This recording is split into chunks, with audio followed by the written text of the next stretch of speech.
আসসালামু আলাইকুম। আপনারা কেমন আছেন? আশা করি ভালো আছেন। আমিও আলহামদুলিল্লাহ ভালো আছি।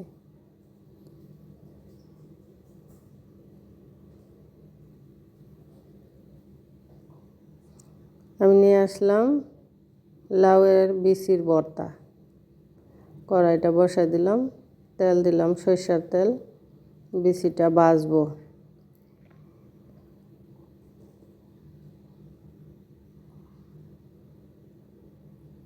বিচিটা তেলে ভাইজা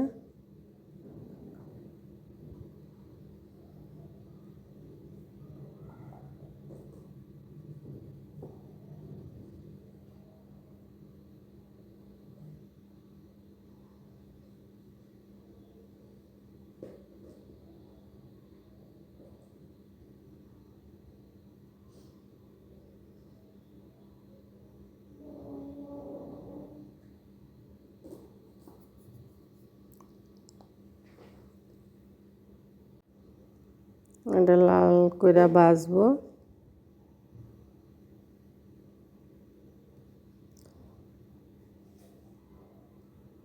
লাল লাল করে ভাইজা তারপরে পেঁয়াজ রসুন মরিচ ভাজবো।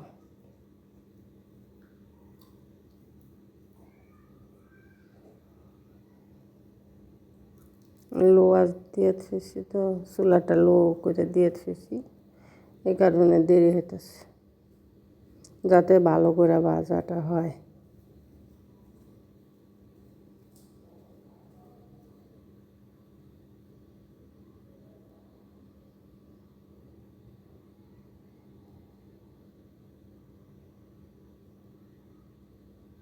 এখন রসুন দেব,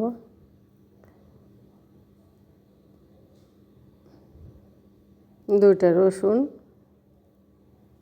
ছিলা দিয়ে দিলাম।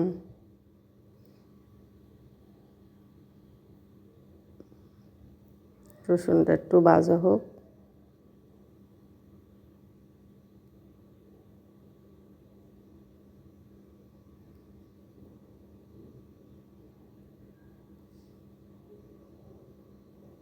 পেঁয়াজ দিয়ে দিব, এক মোটার অল্প কটা পেঁয়াজ দিলাম। ভর্তার মধ্যে পেঁয়াজ আর রসুনই বেশি দিতে হয়।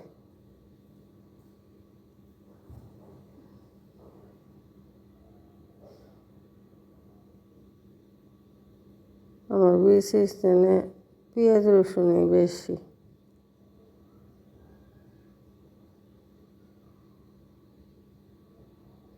ভর্তার মজাই হয়েছে রসুন পেঁয়াজ, আর একটু সরিষার তেল দিয়ে দিলাম। ভালো হলে ভাজাটা হোক।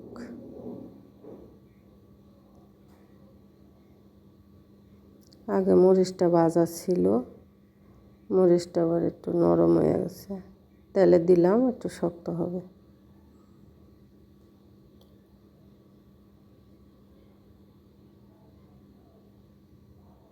আমি কিছুই উঠাই নাই, একত্রেই ভাজলাম।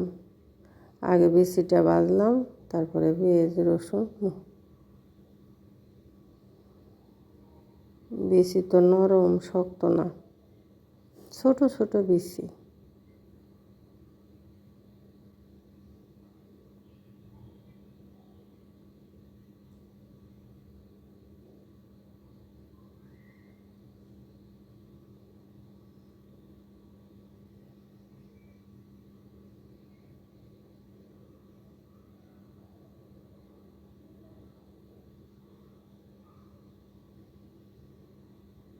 আমার ভাজাটা হয়ে গেছে, এখন উঠাই ফেলবো।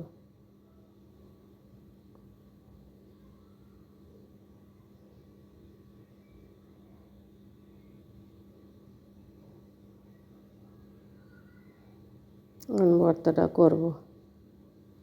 লবণ দিলাম স্বাদ মতন।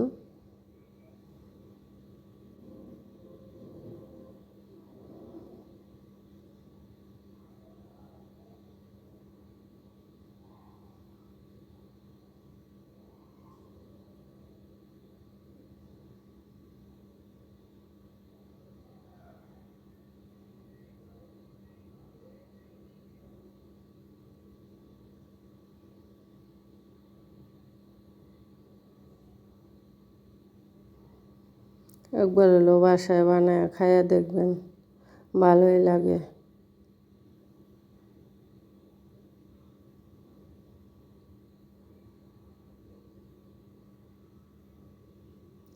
একত্রে এখন সবগুলোই মিশিয়ে উঠাবো।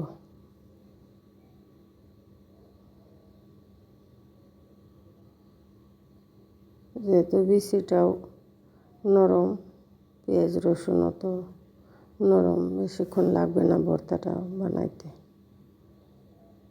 সরষের তেল আর দিব না,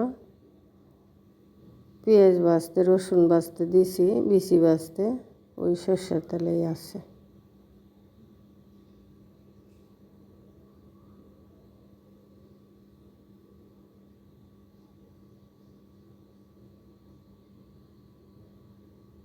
আমার ভর্তাটা হয়ে গেছে। আপনারা ভালো থাকবেন, সুস্থ থাকবেন। আবার দেখা হবে নতুন কোনো রেসিপি নিয়ে আসলে।